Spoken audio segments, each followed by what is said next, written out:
It's a very degraded system, and it doesn't feel like a very welcoming place to live. How do you turn abandoned farmland into a thriving food paradise? In California's Central Valley and wine regions, thousands of acres of abandoned vineyards sit empty, their twisted vines and degraded soils telling the story of an industry in decline. But scattered across these forgotten landscapes, a quiet revolution is taking place. California wine and grape industry has had 30 years of positive growth, year after year of growth. Farmers are discovering that these seemingly worthless plots of land can be transformed into some of the most productive and profitable agricultural systems in America. Growing agave takes some time. It'll be at least 6 years before these new plants are ready for harvest. What makes this transformation possible isn't expensive technology or massive government programs. It's the rediscovery of ancient agricultural techniques that indigenous peoples perfected over thousands of years, combined with modern understanding of soil science and regenerative agriculture. These methods are so effective that farmers are achieving yields and profits that far exceed what the original vineyards ever produced. The secret lies in understanding that what looks like dead, useless land is actually a blank canvas waiting for the right approach. Every abandoned vineyard contains the foundation for an agricultural system that can produce multiple crops, support diverse wildlife, capture carbon from the atmosphere, and generate income year-round instead of just during harvest season. Stay until the end because today you're going to discover the 3 revolutionary techniques that are turning California's most worthless abandoned vineyards into fertile farmland oases, and why this transformation could be the key to America's agricultural future. Welcome to Forgotten Lands. The transformation begins with understanding what went wrong in the first place. Most abandoned vineyards share the same problems: depleted soils from decades of monoculture farming, compacted earth from heavy machinery, disrupted water cycles, and the complete absence of biodiversity. The land has been stripped of its natural ability to support life, leaving behind what appears to be agricultural wasteland. The soil was so hard, the back end of the bulldozer was lifting up off the ground. But farmers like those at Tablas Creek Vineyard in Paso Robles discovered that this apparent devastation is actually an opportunity. When the Haas and Perrin families took over their property in 1989, they found degraded vineyard land that had been farmed conventionally for decades.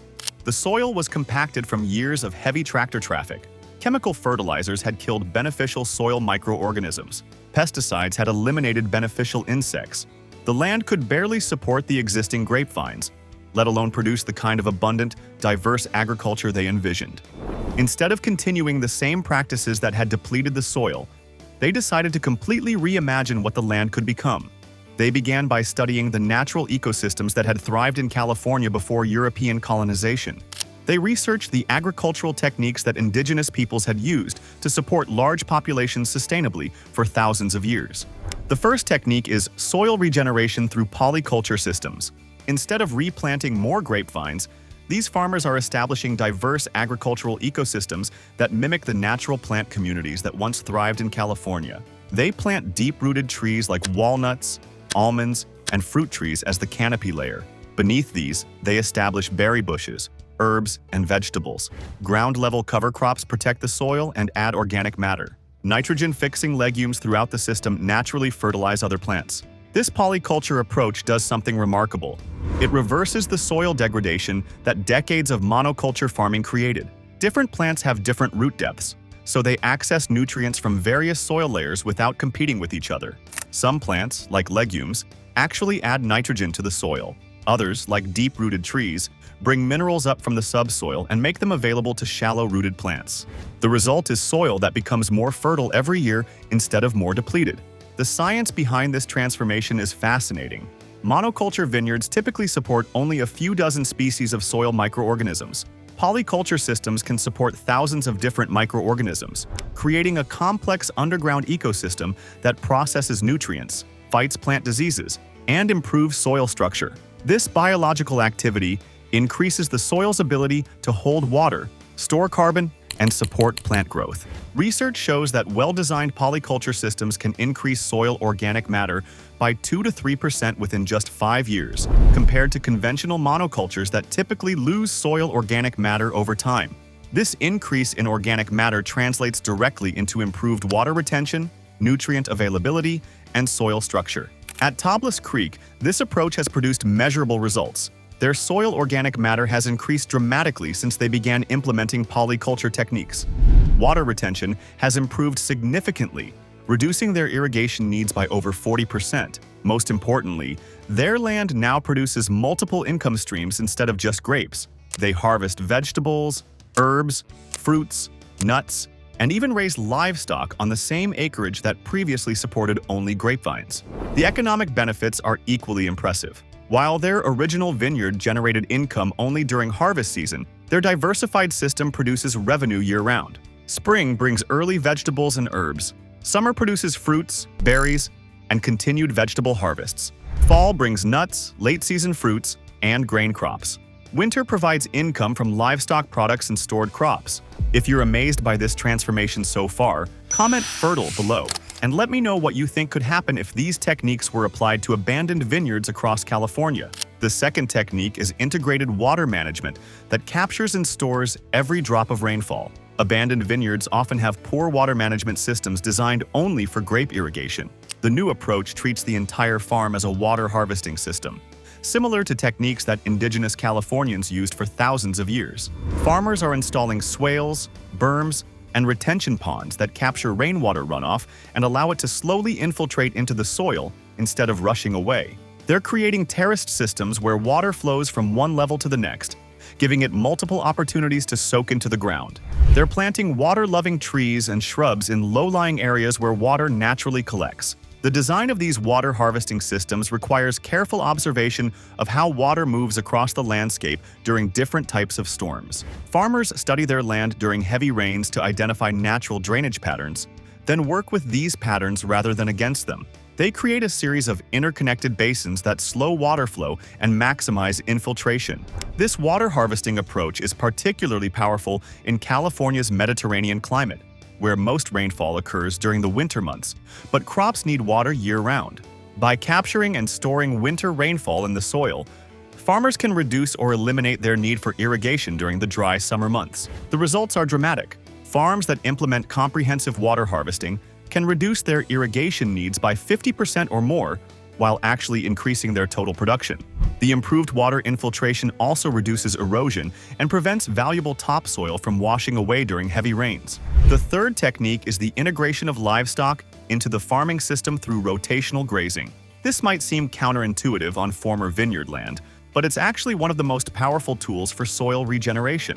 Farmers are introducing sheep, goats, cattle, and even chickens into their polyculture systems in carefully managed rotations. The animals serve multiple functions in these regenerative systems. Their grazing stimulates plant growth and helps establish diverse plant communities. Their manure provides natural fertilizer that feeds soil microorganisms and builds organic matter. Their hooves help break up soil compaction and create small depressions that capture rainwater. Most importantly, their presence completes natural nutrient cycles that have been broken by decades of industrial agriculture. The key to successful livestock integration is careful management of timing, intensity, and duration of grazing. Animals are moved frequently to prevent overgrazing and ensure that their impact benefits rather than damages the land. This rotational system mimics the natural grazing patterns of wild herbivores that co-evolved with California's native plant communities. At Tablas Creek, they introduced a mixed herd of sheep, alpacas, and donkeys that graze between their vines and throughout their diversified farming areas. The animals are moved every few days to fresh areas, allowing previously grazed areas to recover and regrow. The results have been remarkable: improved soil health, increased plant diversity, and natural pest control as the animals eat weeds and insects that would otherwise damage crops. But here's what makes this story truly extraordinary. These farmers aren't inventing new techniques. They're rediscovering and applying agricultural methods that California's indigenous peoples had perfected over millennia of sustainable land management. The Chumash people of coastal and inland California developed sophisticated fire management and polyculture systems that maintained productive landscapes for thousands of years. They understood that diversity creates stability, that working with natural processes is more effective than fighting them, and that properly managed land becomes more productive over time rather than less productive. The Yakuts people of the Central Valley created intricate water management systems that supported both agriculture and wildlife in one of the world's most productive ecosystems. They knew how to capture seasonal rainfall, manage flooding, and create conditions that supported incredible biodiversity while producing abundant food. The Ohlone people of the San Francisco Bay Area perfected techniques for managing oak woodlands, grasslands, and wetlands as integrated food production systems. They understood plant relationships, seasonal cycles, and sustainable harvesting practices that allowed them to support large populations without depleting natural resources. If this story is inspiring you to think differently about what's possible with abandoned agricultural land, hit that like button and subscribe to Forgotten Lands for more stories of ancient wisdom solving modern problems. These indigenous agricultural systems were based on principles that modern regenerative agriculture is rediscovering. Maximize diversity instead of simplifying ecosystems, build soil health instead of depleting it, work with water cycles instead of against them, and create systems that become more productive and resilient over time. The economic transformation that results from applying these techniques is as dramatic as the ecological transformation. While abandoned vineyards generate no income and often cost money to maintain, diversified regenerative farms can generate multiple revenue streams from the same land. Farmers report that their converted vineyard land now produces organic vegetables, fruits, nuts, herbs, eggs, meat, and dairy products that command premium prices in California's health-conscious markets. They sell directly to restaurants, farmers markets, and community-supported agriculture programs, capturing retail margins instead of selling commodities to processors. The improved soil health and water management also reduce input costs dramatically. Farmers eliminate expensive chemical fertilizers, pesticides, and herbicides while reducing irrigation needs. The diverse plantings provide natural pest control and soil fertility, reducing the need for external inputs. Most importantly, these systems become more valuable and productive every year, instead of degrading like conventional monocultures. Farmers report that their land becomes easier to manage, more profitable, and more resilient to weather extremes as natural processes take over many of the functions that previously required constant intervention. The transformation process typically takes 3 to 5 years to fully establish, but farmers see improvements in soil health, water retention, and biodiversity within the first growing season. The key is starting with soil restoration, then gradually introducing diverse plantings and livestock in a carefully planned sequence that allows each element to support the others. The scalability of this approach is remarkable. California has hundreds of thousands of acres of vineyard land that may become economically unviable as market conditions continue to change.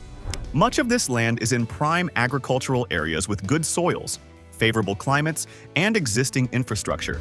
Converting even a fraction of this land to diversified regenerative agriculture could significantly increase California's food production capacity while providing environmental benefits and economic opportunities for rural communities.